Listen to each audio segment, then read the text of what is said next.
Assalamualaikum warahmatullahi wabarakatuh. Selamat malam teman-teman semua. Apa kabarnya hari ini? Sudah siap untuk menyimak pembelajaran prakarya kali ini? Pastikan kalian sudah menyiapkan buku dan alat tulisnya, dan jangan lupa berdoa dulu ya sebelum kita memulai belajar.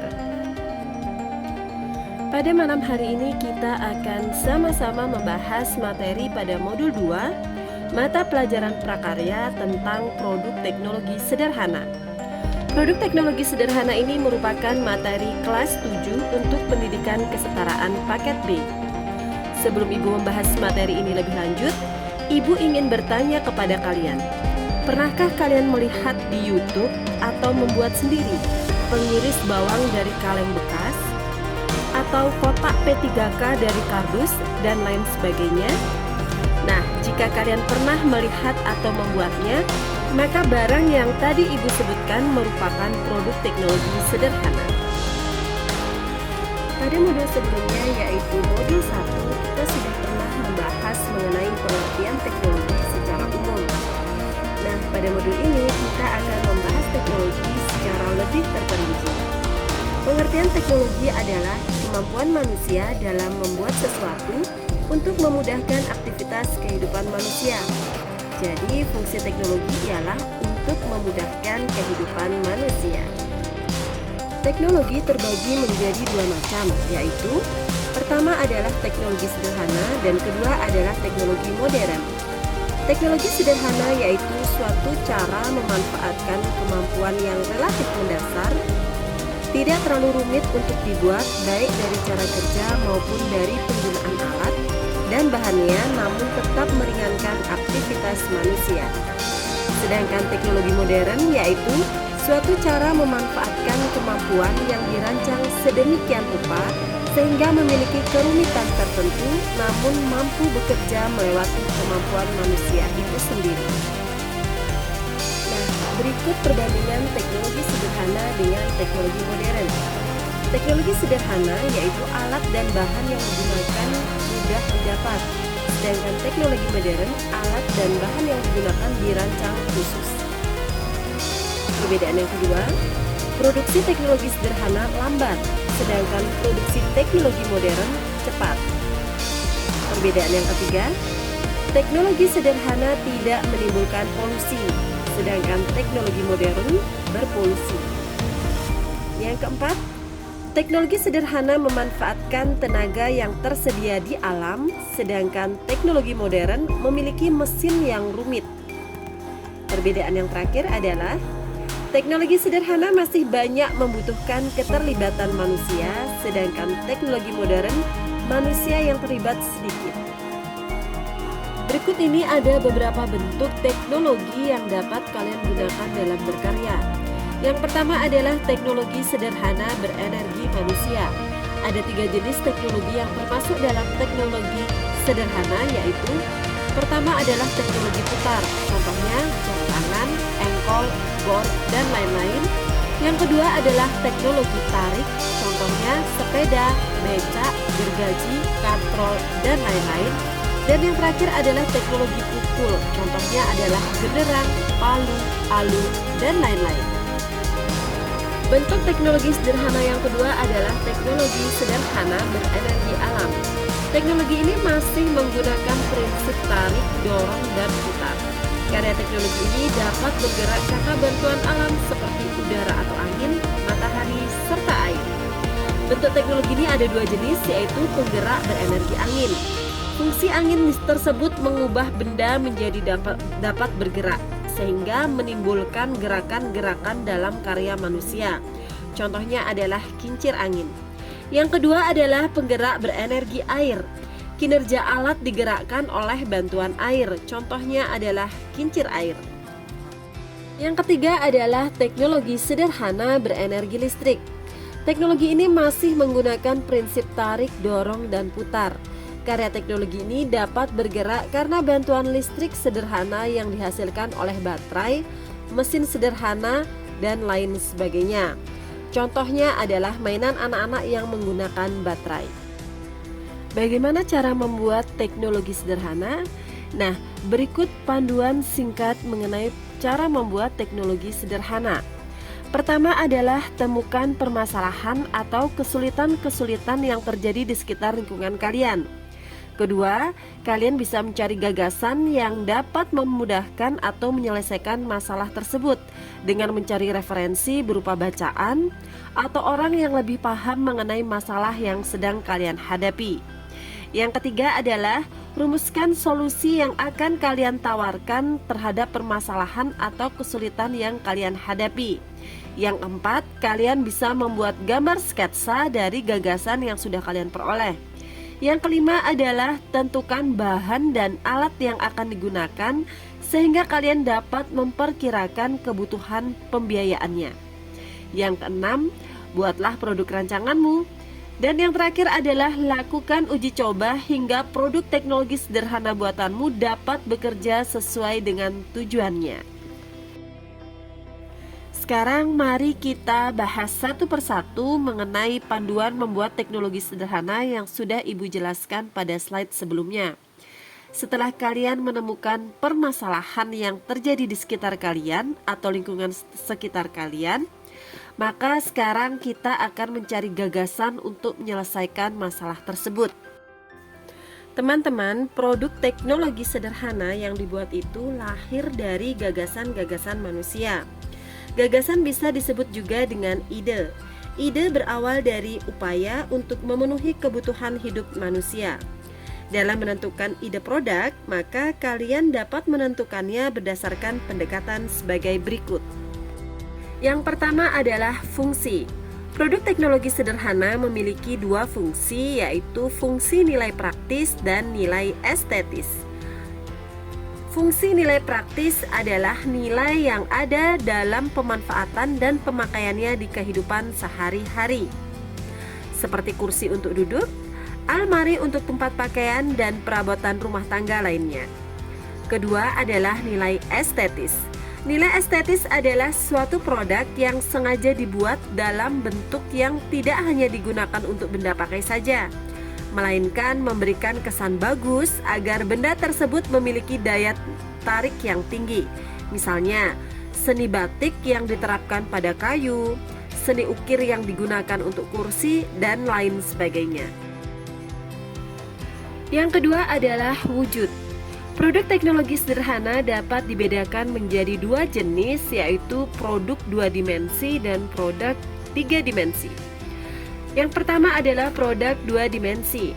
Suatu produk yang hanya memiliki dimensi panjang dan lebar saja, seperti batik, tenun, wayang kulit, anyaman, dan sebagainya. Sedangkan produk 3 dimensi adalah suatu produk yang tidak hanya memiliki dimensi panjang dan lebar saja, melainkan juga memiliki kedalaman seperti kotak tisu, alat rumah tangga, karya patung, dan lain sebagainya. Setelah kalian mendapatkan gagasan untuk menyelesaikan masalah, maka kalian dapat merumuskan solusinya.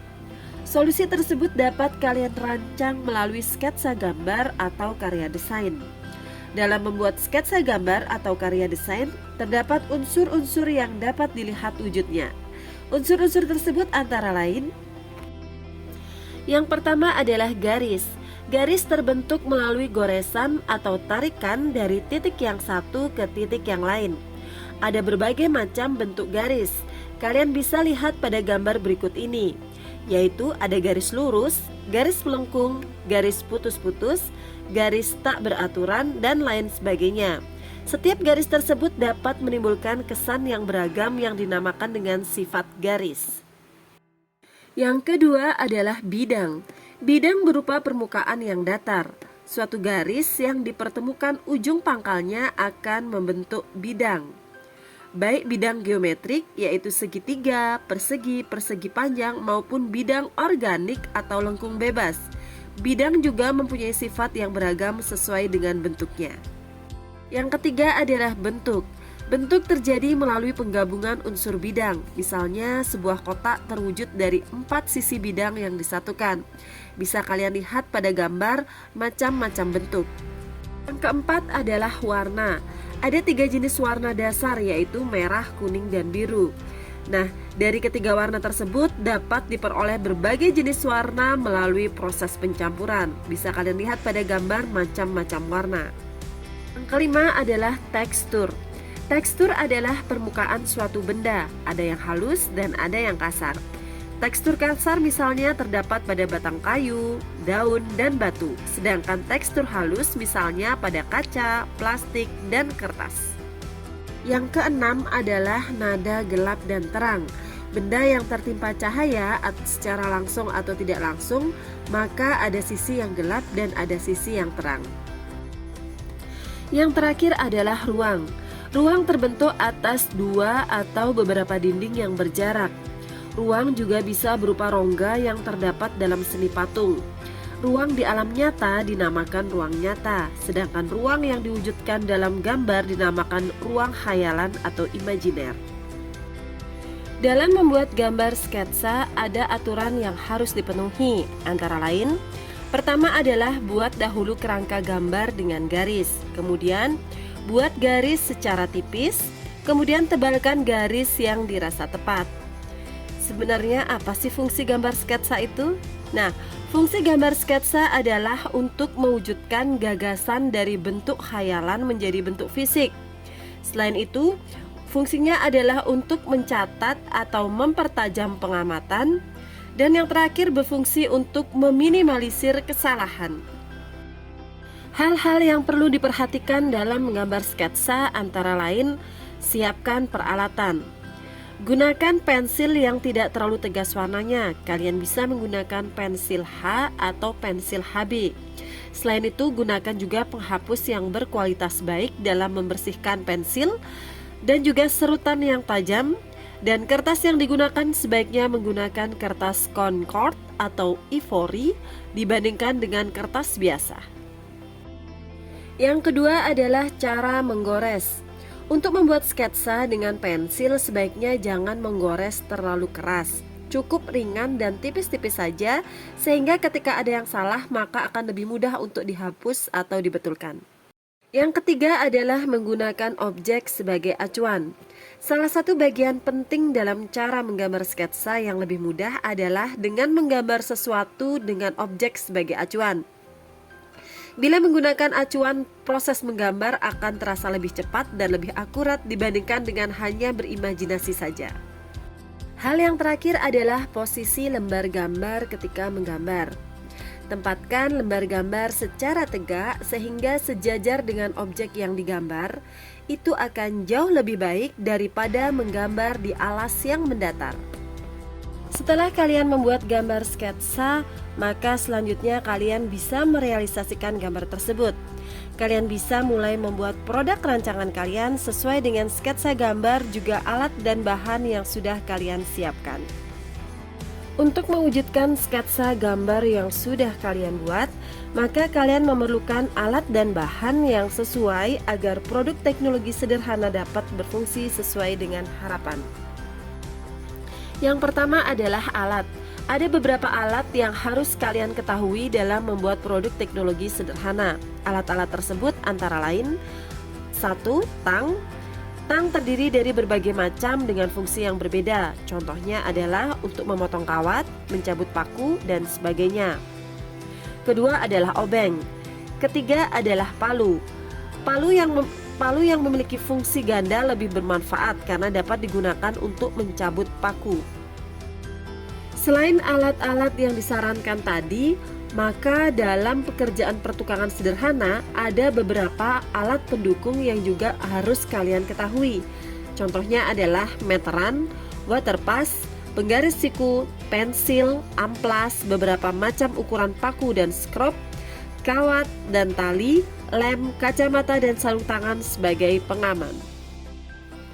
Yang keempat adalah gergaji.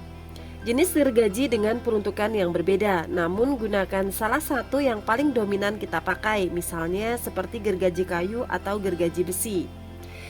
Yang kelima adalah kapak.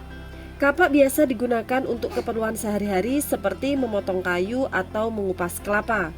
Fungsi kapak dapat digantikan dengan golok, parang, atau alat pemotong besar lainnya. Yang keenam adalah bor. Alat bor akan sangat membantu kalian dalam merakit, melubangi dinding, dan memasang atau melepas skrup dengan cepat serta meminimalisir keretakan di sekitar skrup tersebut. Alat ini juga memiliki beberapa mata dengan berbagai model dan ukuran. Alat yang terakhir adalah pahat. Pahat dapat digunakan untuk memberikan variasi pada permukaan kayu, menyiasati permukaan yang rusak, atau bahkan membongkar permukaan dinding atau furniture. Jika kalian telah berhasil membuat produk teknologi sederhana dan ingin melihat kinerja terhadap produk yang telah kalian buat, maka kalian bisa melakukan uji coba terlebih dahulu. Cara mudah yang bisa dilakukan adalah dengan cara sebagai berikut. Pertama adalah membuat prototipe terlebih dahulu. Kedua, lakukan uji coba. Ketiga, catat setiap kelemahan yang tidak kalian harapkan. Keempat, kumpulkan semua masukan yang kalian peroleh. Kelima, lakukan perbaikan. Yang keenam, melakukan uji coba tahap 2. Yang ketujuh, catat kembali kelemahan yang terdahulu apakah masih terjadi atau terjadi kelemahan baru. 8. Lakukan perbaikan tahap 2. 9. Lakukan uji coba tahap 3. 10. Undang orang lain yang memiliki kemampuan lebih mengenai produk yang Anda buat. Ke-11, tampung semua masukan dan pertanyaan yang ada. Posisikan diri kalian sebagai pendengar yang baik dan upayakan untuk tidak memberikan penjelasan terkait pertanyaan serta feedback yang datang dari pengguna. Tugas kalian adalah menampung semua feedback, bukan memberikan penjelasan atau jawaban. Yang ke-12 adalah catat semua masukan dan pertanyaan yang diajukan oleh para ahli. Ke-13, lakukan perbaikan tahap 3. Ke-14, maka produk siap untuk dipasarkan. Alhamdulillah, selesai sudah modul 2 mata pelajaran prakarya mengenai produk teknologi sederhana. Ibu harap setelah kalian memahami materi ini, kalian sudah bisa membuat produk teknologi sederhana sendiri di rumah dan juga bisa langsung mengemas dan memasarkannya. Semoga apa yang Ibu sampaikan pada malam hari ini bisa bermanfaat dalam menambah wawasan keilmuan kalian.